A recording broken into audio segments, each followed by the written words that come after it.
7 अक्टूबर 2023 को हमास ने इजरायल पर जमीनी हमला किया था। इसके बाद इजरायली सेना गाजा में हमास का सफाया करने के लिए घुस गई थी और इसके बाद अब इजरायल का लेबनान के साथ युद्ध चल रहा है। लेकिन इस सब के बीच हमास को बचाने के लिए यमन का हूती इस जंग में कूदा था। हूती लाल सागर में लगातार इजरायल और अमेरिकी जहाजों को निशाना बना रहा था।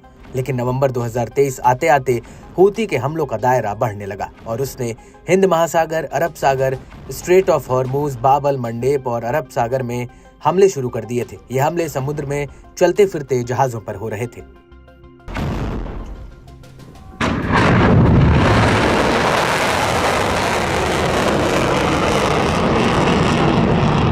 उस वक्त ये शक जताया गया था कि हजारों किलोमीटर दूर एक चलते फिरते जहाज पर हमला करने के लिए हूती के पास रियल टाइम सैटेलाइट डेटा कहां से आ रहा है। कई एक्सपर्ट्स ने इसके पीछे ईरान का हाथ बताया था, लेकिन अब अमेरिकी अखबार द वॉल स्ट्रीट जर्नल ने एक बहुत बड़ा खुलासा किया है। वॉल स्ट्रीट जर्नल ने मामले से वाकिफ एक और दो यूरोपीय अधिकारियों के हवाले से कहा, लाल सागर में पश्चिमी जहाजों पर हमला करने के लिए रूस ने हूती को सैटेलाइट डेटा दिया था। वॉल स्ट्रीट जर्नल का कहना है कि रूस ने इस साल की शुरुआत में हूती को ये सैटेलाइट डेटा ट्रांसफर किया था, जिस कदम पर हूती ने लाल सागर में हमले तेज कर दिए थे।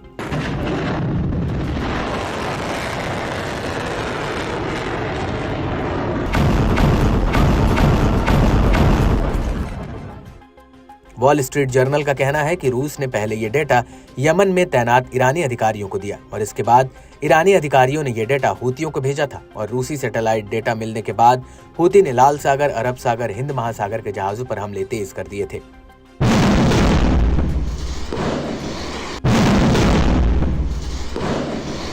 हूती ने इस दौरान सैकड़ों मिसाइलों और ड्रोन फायर किए थे। एक रिपोर्ट के मुताबिक तब से लेकर अब तक 100 से ज्यादा हमले हो चुके हैं। हूती के हमलों की वजह से लाल सागर में 2 जहाज डूब चुके हैं, जबकि एक जहाज और उसका चालक दल हूती के कब्जे में है। हूती ने नवंबर 2023 में इस जहाज को हाईजैक किया था।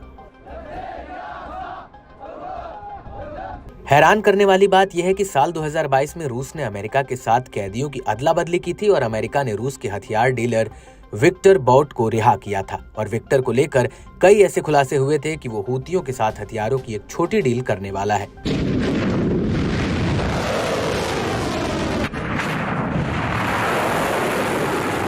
आपको बता दें कि रूस और हूती के बीच बातचीत कराने वाला ईरान ही सबसे बड़ा जरिया है और न्यूज एजेंसी रॉयटर्स ने सितंबर 2024 में कहा था कि ईरान हूती को रूस के याकॉन्ड सुपरसोनिक एंटीशिप मिसाइलें दिलवाने के लिए बातचीत करवा रहा है। वहीं हूती को सैटेलाइट डेटा ट्रांसफर को लेकर अमेरिकी मीडिया कह रहा है कि पुतिन मिडिल ईस्ट से लेकर एशिया तक अस्थिरता पैदा करना चाहते हैं।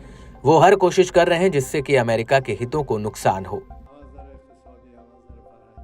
आपको बता दें कि वॉल स्ट्रीट जर्नल की रिपोर्ट पर ना ही रूसी सरकार और ना ही हूती ने कोई प्रतिक्रिया दी है, बल्कि गौर करने वाली बात यह है कि जब से इजरायल ने ईरान और इसके सहयोगी मिलिशिया के खिलाफ हमले तेज किए हैं, तब से ही पुतिन ने इजरायली पीएम नेतन्याहू से अपने पुराने रिश्तों से किनारा कर लिया।